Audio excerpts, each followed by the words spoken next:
네, 오늘 마가복음 8장 말씀 전하면서 큰은혜 받는 시간 갖기를 원합니다. 여러분, 인류적인 이 환경에, 우리가 살아가는 지구 환경에 사람보다, 인류의 어떤 근원보다 더 오랜 시간 지속적으로 살아온 존재가 있습니다. 그게 뭘까요? 바이러스. 그렇죠. 곰팡이입니다. 곰팡이. 곰팡이는 식물도 아니고 동물도 아닌데, 곰팡이는 식물이 살고 있는 곳에 꼭 있고 동물이 살고 있는 곳에 꼭 있습니다. 동물이나 식물이나 생명이 없는 곳에 곰팡이 없습니다. 그런데 생명이 아닌 것이 꼭 생명이 있는 곳과 역사를 같이 하면서 살아가는 게 뭐냐? 곰팡이입니다, 여러분.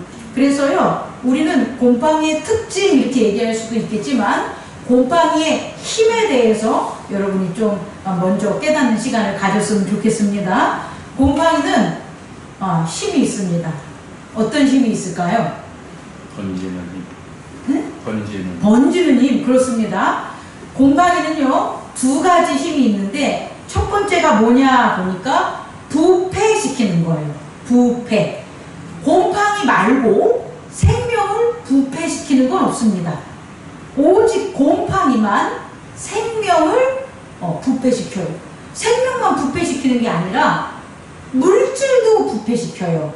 나무라든지 철이라든지 이런 곳에는 생명이 없잖아요. 그럼에도 불구하고 나무에 곰팡이가 생기면 부패되고요. 철에 곰팡이가 생기면 어떻게 됩니까? 녹슬고 부식되는 걸 우리가 알아야 돼요. 이게 곰팡이의 힘입니다. 두 번째 힘은 또 뭘까요?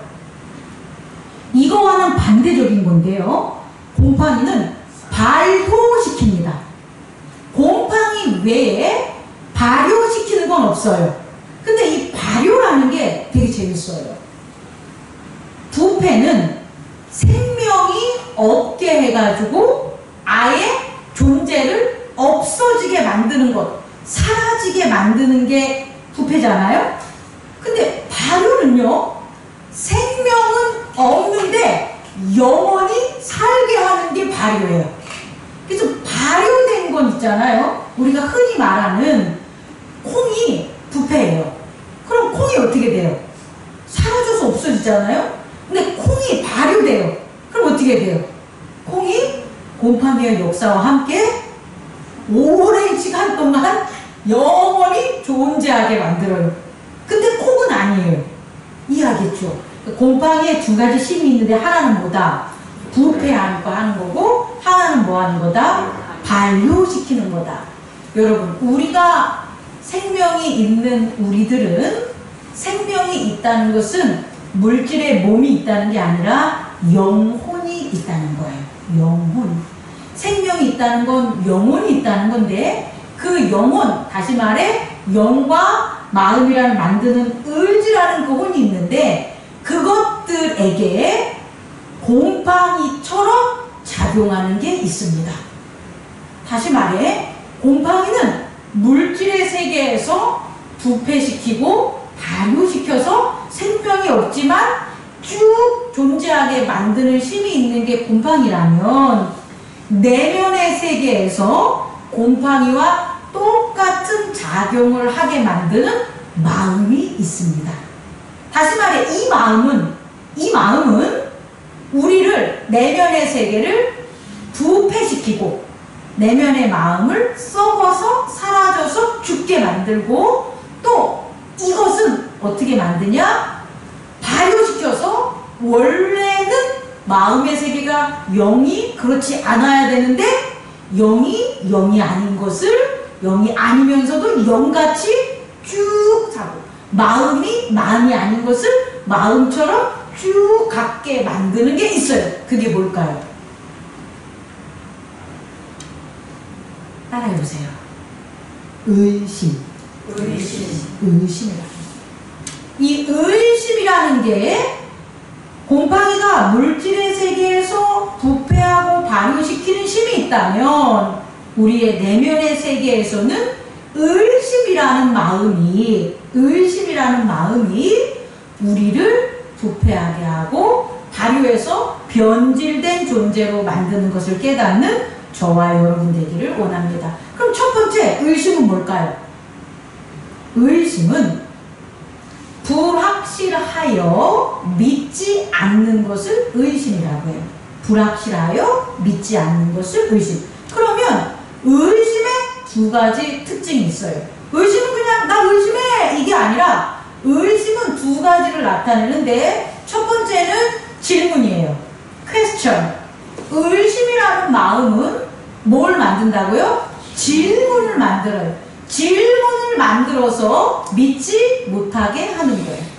질문을 만들어서 올바른 관계를 유지하지 못하게 만드는 거예요.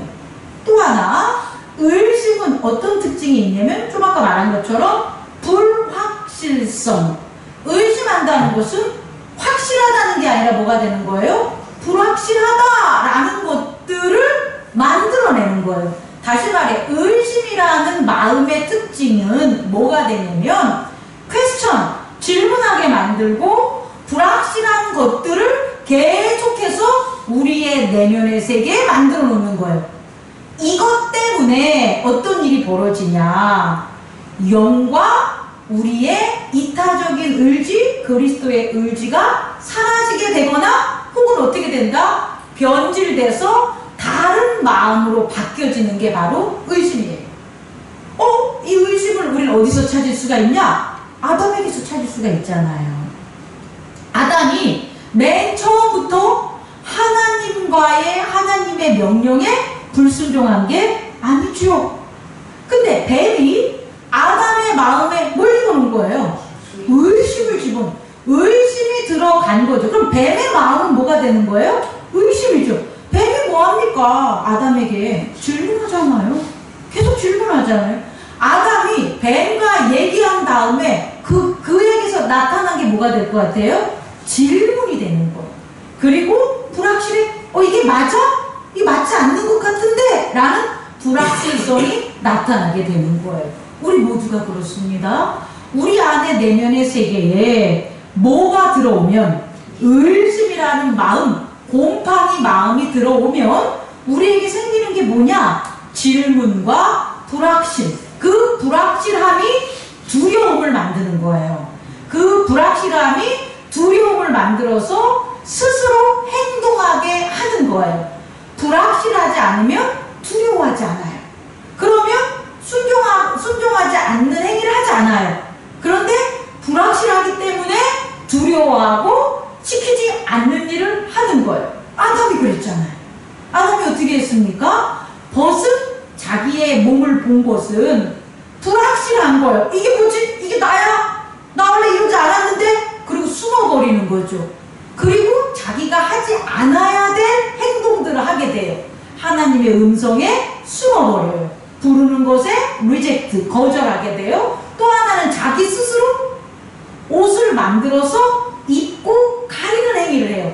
이것은 아담이 처음 한 거예요. 뭐 때문에? 의심 때문에, 의심하는 마음 때문에 라는 것을 첫 번째로 꼭 깨닫는 저와 여러분 되기를 원합니다. 두 번째로 있잖아요.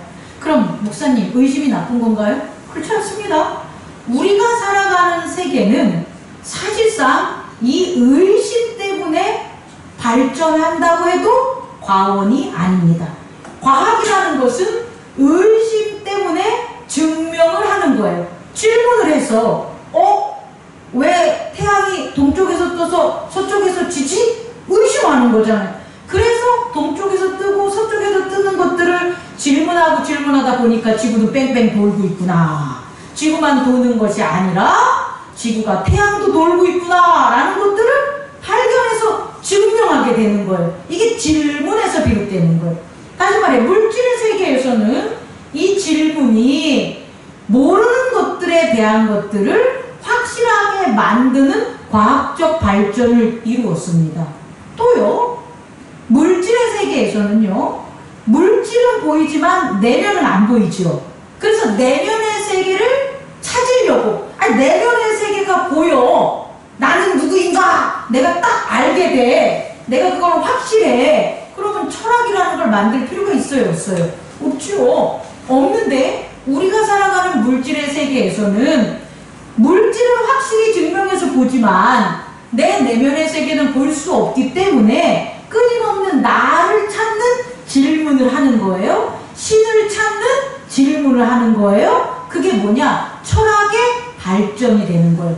불확실한 것들을 해결하기 위해서 그 불확실한 것들을 없애는 나를 발견하고 신을 발견하고 세상을 발견하라는 철학적 발전이 어디서 왔다? 의심에서 왔다는 것을 깨닫기 바랍니다. 그래서요, 우리가 살아가는 인간이 만든 세상에서의 의심, 퀘스천, 불확실성은 오히려 인류의 진보를 이룬 것이 맞습니다.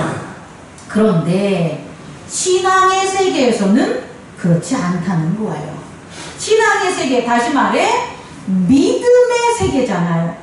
하나님과 우리와의 관계를 증명하는 우리가 하는 이 종교는 믿음의 세상이잖아요. 믿음의 세상에서 가장 나쁜 게 뭐가 되냐? 바로 이 의심이 되는 거예요. 믿음의 반대말을 불신 이렇게 할 수 있잖아요. 그냥 저한테만 집중하세요. 믿음의 반대를 뭐라고요? 불신. 그 불신을 다른 말로 하면 의심이 되는 거예요. 다시 말해요. 믿음의 반대는 안 믿어! 이게 아니에요.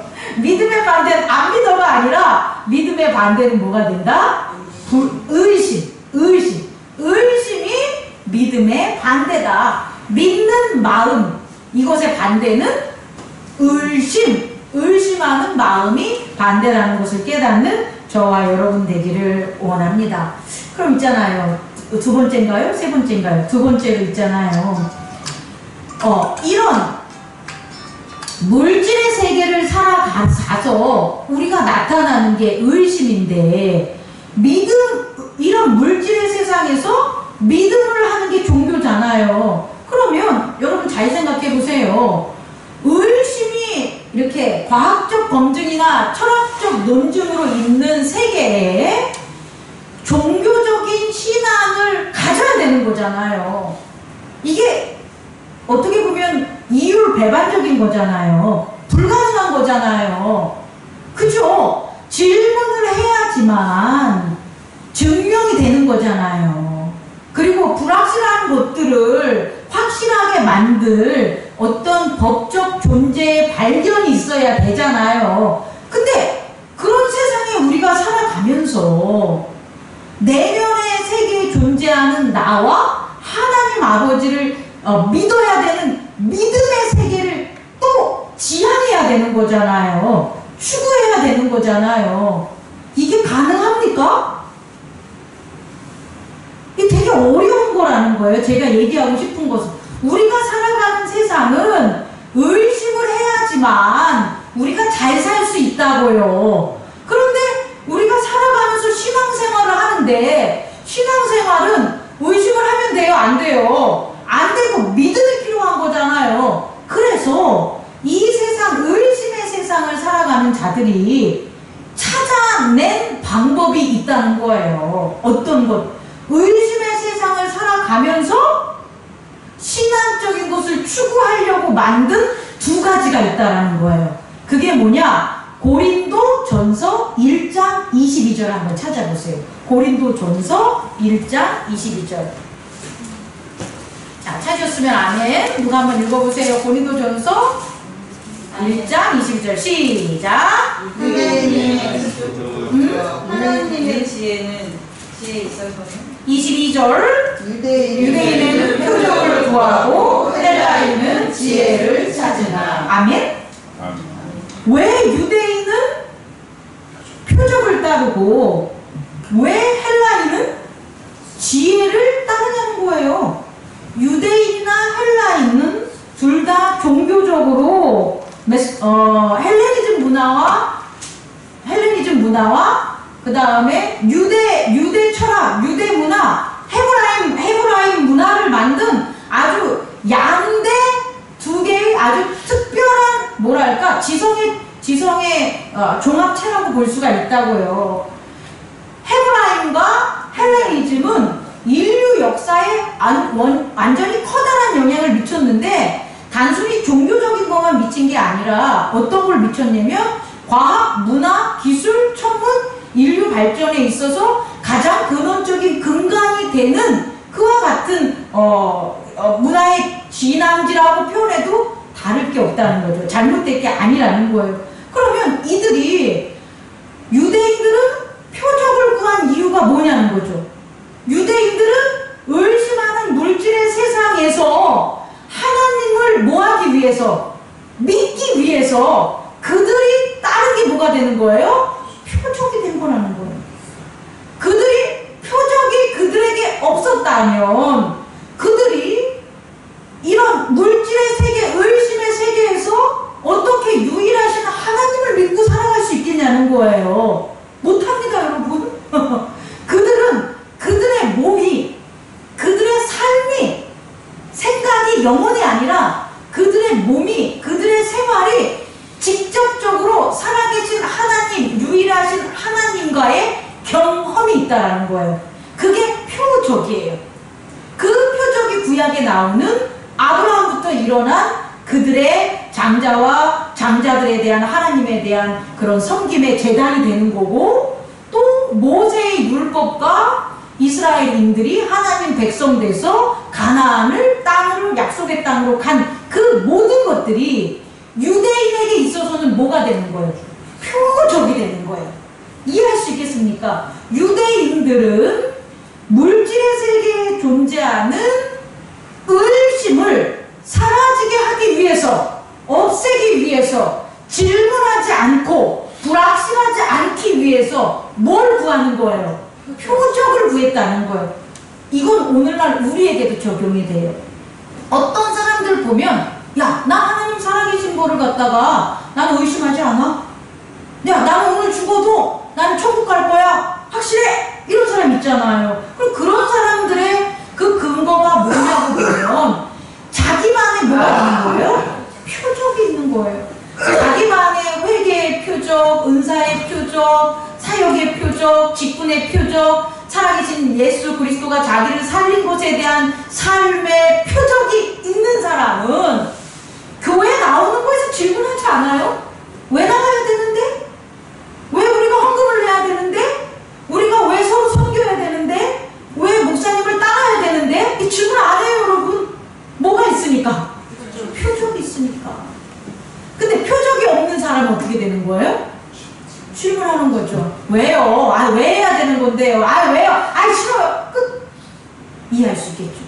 두 번째, 헬라인들은 이런 물질의 경험보다 무엇을 더 중시 여겼냐면 영혼, 내면, 보이지 않는 것의 존재에 대한 그런 정의에 대해서 중요시 여긴 게 바로 헬라, 다시 말해 로마 그리스인들, 그들의 특성이에요. 그래서 그들은요, 몸으로 체험하는 게 아니라 그들은 뭐냐? 정의, 철학적 정의를 찾아서 의심, 질문이나 혹은 불확실한 것을 극복했어요. 그래서 아리스토텔레스, 소크라테스 뭐라고 합니까? 소크라테스가 너 자신을 알라. 이건 무슨 소리예요? 나는 누구인가? 누가 그런 말 하죠? 나는 누구인가? 아주 오래 2, 3년 돼가지고 다 까먹고 있겠지만, 응? 나는 누구인가? 하나님은 누구인가? 세상은 무엇인가? 물질은 무엇인가? 생명은 무엇인가? 라는 것에 철학적인 지혜를 찾았다는 거예요. 그래서 내가 나를 찾았어. 나는 누군가를, 나의 존재를 발견했어. 그러면 더 이상 질문한다, 질문하지 않는다. 질문하지 않아요. 그런데 말이죠, 여러분. 누구를 만나서요? 예수 그리스도를 만나서 이 유대인들이 갑자기 머리가 돌아버리는 게 생긴 거예요. 그게 뭔지 아시겠습니까? 예수 그리스도라는 그 예수가 온 다음에 그가 뭘 행합니까? 표적을 행합니다. 그가 보이는 행위와 그가 가르치는 말씀은 분명히 뭐가 있어요? 권능이 있어요. 권능이 있는 거예요. 그런 그런데 그들에게 있어서 의심과 불확실성을 제거할 수 있는 표적이 되진 않아요. 이거 이해할 수 있겠습니까?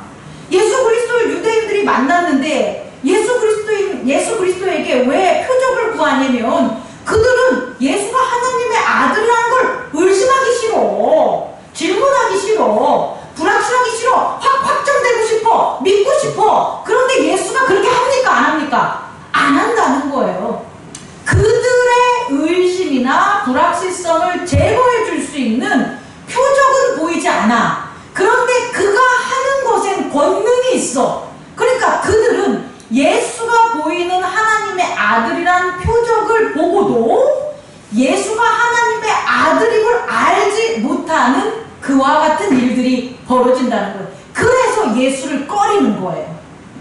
오늘이 아니라 좀 아까 우리가 함께 본 고린도전서 1장 22절 그 좌우를 보면 유대인들은 표적을 구함으로 예수를 뭐한다? 꺼려! 피하게 되는 거죠. 가까이 두지 않는 거예요. 뭔가 하긴 하는 것 같은데 나의 의심은 자꾸 나 일어나. 뭔가 하는 것 같긴 같은데 내가 하는 불확실성은 점점 많아져. 그러니까 예수를 꺼리는 거예요. 첫 번째는 그러다 어떻게 해? 얘가 없애버려야 되겠구나. 난 얘 때문에 도저히 어지러워서 못 살 것 같아. 그래서 십자가에 못 박혀 죽인 거예요. 왜? 그들이 구하는 표적을 예수는 자꾸 자기가 그 표적이 하나님의 아들을 나타내는 표적이 아니라고 얘기를 하니까 너가 지금 우리는 표적으로 여태껏 하나님을 섬겨왔는데 우리가 섬기는 표적이 아니라고 하는 너를 내가 내버려 둘 수 있어요? 없어요? 없죠. 그럼 우리는 더욱더 뭐하니까? 질문이 많아지고 불확실해지니까 하나님을 못 섬기게 되는 거잖아요. 그래서 예수를 꺼려서 죽이게 되는 거예요. 이걸 꼭 깨닫는 저와 여러분 되기를 원합니다. 오늘 우리도 마찬가지예요. 우리도 표적을 구함에 있어서 내가 하나님이 나를 사랑하는데 그 표적을 사랑하는 것, 물질, 건강, 잘됨, 아주 좋은 것, 높은 것 이런 표적으로 내가 바라는데 아니라는 거예요. 목사님이 아니야, 고생해야 돼. 당신 지금 그 행동 그걸 고쳐야 돼. 그 마음 죄야. 그런 거 내려놔야 돼. 회개해야 돼. 그거 없이는 안 돼. 그럼 저를 뭐 하겠어요? 꺼리는 거예요. 꺼려. 가까이 있기 싫어. 피해. 나중에는 안 나오는 거예요. 이것들이 표적을 찾는 이런 물질적인 어떤 육체적인 증거를 찾는 것에 있어서 나타나는 거다라는 것을 꼭 깨닫는 저와 여러분 되기를 원합니다.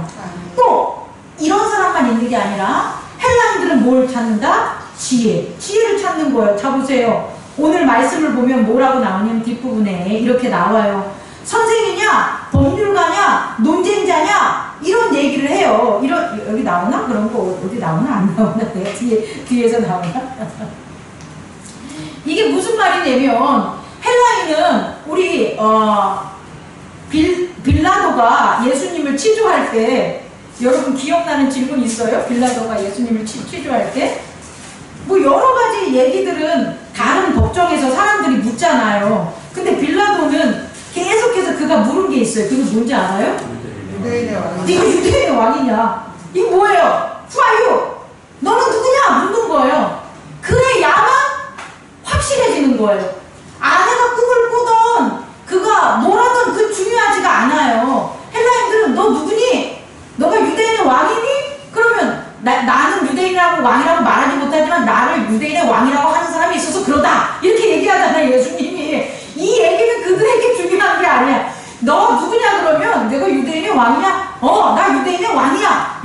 나는 누구냐? 너는 누구냐? 라는 뭐 해야 되는 거예요? 질문을 해야 돼. 그래야만 그들의 의심을 저버리게 되는 거예요. 근데 예수님께서는 그러한 질문에 대한 대답을 한다 안 한다 안 했다는 것을 우리가 깨달을 수 있어야 됩니다, 여러분. 그래서 세 번째로 오늘 장로님도 말씀하셨지만 믿지를 못하는 거예요. 뭐 보아도 알지 못하고 들어도 깨닫지 못하고 예수님께서 어떠한 모습들을 해도 그걸 그것을 뭐한다? 알지 못하고 깨닫지 못하고 마음이 둔하다는 것을 우리는 알 수가 있습니다. 그럼 제자들은 왜 마음이 둔하냐? 라고 얘기했을 때 이 제자들이 지금 예수 그리스도를 어떻게 하는 거예요? 표적으로 예수님을 따르거나 지혜로 예수님을 따르는 게 이 제자들에게 있기 때문에 표적으로 따르고 지혜로 따르면 예수님을 하나님의 아들로 잘 믿겠지 라고 생각하지만 그게 아니라는 거죠. 오히려 뭘 보여줬어도 오병이어 기적을 보여줬음에도 불구하고 지금 예수님이 우리한테 조심하라고 하고 저렇게 열나있는 것, 화나있는 게 우리가 떡을 한 개밖에 안 가지고 와서 그런가 봐 라고 자기들끼리 쑥덕쑥덕거리고 있는 거예요. 사실 예수님이 화가 난 이유는 뭐냐면 예수님 화가 났어요. 지금 기분 별로 안 좋아요. 왜 안 좋으냐면 어떤 마을에 갔는데 누가 유대인들 바리새인들이 뭐 하는 거예요? 표적을 구하라, 너가 하나님의 아들이라는 것을 보여주라 라고 하면서 뭐 한 거예요? 의심한 거예요. 예수님이 뭐라고 하냐면 너희들은 바리새인들과 유대인들의 뭐를? 누룩을 조심해라, 삼가하라 라고 한 거잖아요. 그들이 표적을 중시 여기는 것, 헬라인들이 지혜를 중시 여기는 것을, 그게 누룩이니까 그것을 너희들은 피해라, 조심해라, 삼가하라 그랬더니 이것들이 한다는 말이 뭐라는 거예요? 아이고, 떡을 한 개밖에 안 가져와가지고 빵이 한 개밖에 안 가져와서 지금 예수님이 예민한가? 이러고 쑥닥거리니까 예수님이 니들은 내가 그것을 몇 강주리를 남게 해줬니? 내가 4,000명을 먹이고 몇 강주리 남게 했더니 뭐 10강주리요 12강주리요 다 그런 다음에도 그래도 모르겠느냐, 깨닫지 못하느냐, 이렇게 말씀하신 것을 우리는 확인할 수 있습니다. 우리도 마찬가지입니다. 교회에서 표적을 구하고 그리고 지혜를 구함으로 여러분들이 만약에 예수님을 믿으려고 하고 하나님을 섬기는 그와 같은 종교생활을 하려고 한다면 보아도 보지 못하고 들어도 듣지 못하고 예수님이 바로 앞에 있어도 깨닫지 못하는 그런 사람들의 어리석은 마음이 둔한 사람이 될 겁니다. 여러분, 세 번째로요. 이것은 그럼 어떻게 극복해야 되냐? 이게 우리가 오늘 알아야 되겠죠. 의심이 있는 물질의 세상에서 의심을 이겨야 하는 내면의 세계의 종교적인 활동을 하려면 어떻게 해야 되냐? 우리는 어떻게 하면 표적이나 지혜를 통해서 의심을 없애는 게 아니라 예수 그리스도가 전한 그와 같은 의심을 없앨 수 있는 것을 깨달아야 되겠죠. 그 답이 오늘 읽었던 고린도전서 1장 22절 23절에 보면 뭐라고 나와 있냐? 다 같이 읽어보면 이렇게 나와 있어요. 내가 읽을게요. 우리는 십자가에 못 박힌 그리스도를 전하니 유대인에게는 꺼리는 것이요 이방인에게는 미련한 것입니다. 다시 말해, 우리는 그리스도가 표적이 돼야 되고 그리스도가 지혜가 돼야 되는 거예요. 예수 그리스도의 표적, 예수 그리스도가 행한 게 아니라 예수 그리스도 자체가 표적이 돼야 되고 예수 그리스도를 통해서만 깨달은 예수 그리스도만이 전달해준 하나님 나라의 것을 통한 것, 그 지혜로만 나는 누구인가, 하나님은 누구인가라는 지혜를 얻을 수 있다는 거예요. 그 답이 오늘 마가복음 8절 후반절에 보면 어디에 나와 있냐 보니까 뭐라고 나와 있습니까? 35절 시작. 누구든지 자기 목숨을 구하고자 하면 잃을 것이요 누구든지 나와 복음을 위하여 자기 목숨을 잃으면 구원을 얻으리라. 그 바로 윗절 보면 자기를 부인하고 자기 십자가를 지고 이렇게 나와 있는 거예요. 자, 예수님께서 우리에게 의심을 없애고 믿음을 가르쳐주는 하나님의 구원을 믿게 만드는 걸 어떻게 보여줬냐 봤더니 자기 부인과 자기 십자가 이 두 가지밖에 없다는 거예요. 깨달으십니까? 자기 부인이라는 것은 나는 누구인가? 내가 찾으면 안 된다는 거예요. 나는 누구인가? 나는 목사, 나 목사야. 나한테 잘해. 내가 나를 목사라고 하는 건 목사가 아닙니다, 여러분.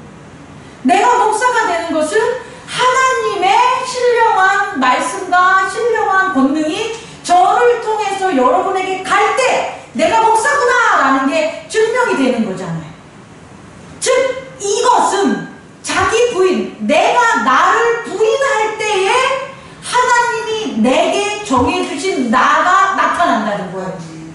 내가 목사야! 라고 아무리 떠들어봤자 하나님이 저를 세우신 예정된 그리고 이타적 의지의 저의 모습은 나타나지 않습니다. 근데 제가 저를 부인하고 나아갈 때 예수님이 나는 왕이야, 나는 하나님의 아들이야 떠벌리고 다니지 않고 오히려 어린 양으로 온, 조심해 말하지 마 라고 하는 것은 그건 사람들에게 비밀을 누설하라고 하는 게 아니라 자기가 자기를 부인하는 거예요. 오병이어 기적을 일으키고 귀신을 물리치고 했을 때 당신은 살아계신 하나님의 아들입니다라고 누가 다 떠벌려져 있을 때 예수님이 조용히 해, 경계해, 말하지 마. 그건 그 사람에게 요구한 게 아니라 내가 나를 부인해야지만 내가 십자가를 지고 하나님 앞에 나아갈 수 있기 때문에, 하나님이 나를 세울 수 있기 때문에 자기 부인을 한 거라는 것을 깨닫는 저와 여러분 되기를 원합니다. 자기 부인을 해야 진정한 참 나인 나는 누구인가를 발견할 수 있어요. 그래야 지혜를 통한, 나의 경험적 지혜를 통한 뭐에서 벗어날 수 있다? 의심과 불확실성에서 벗어날 수 있는 저와 여러분 되기를 원합니다. 두 번째는 자기 십자가.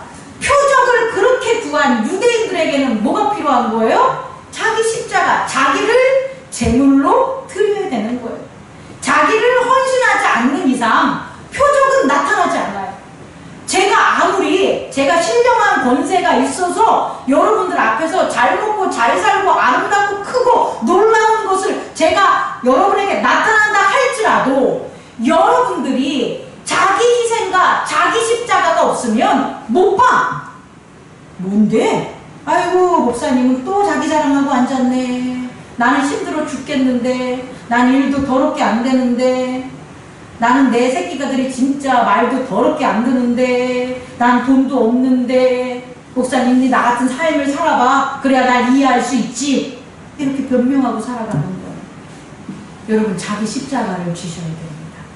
내가 내 십자가를 지고 예수 그리스도께서 자기 십자가를 지고 살아갔을 때에 무엇이 열리냐면 하늘의 예정, 하늘의 신령한 지혜가 열리게 되는 거예요.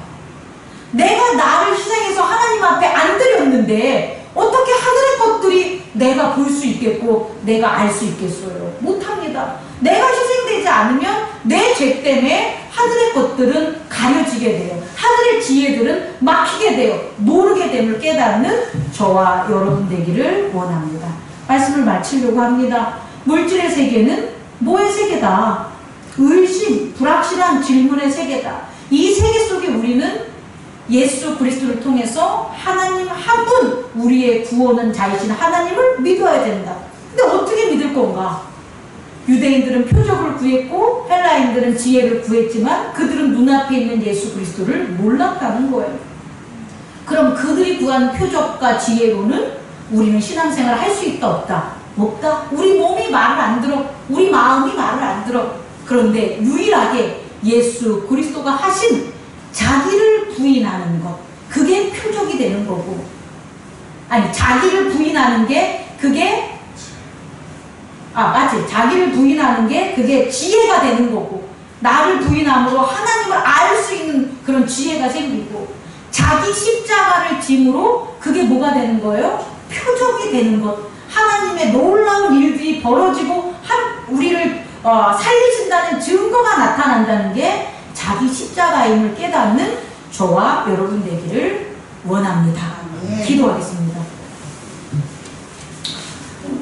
주님,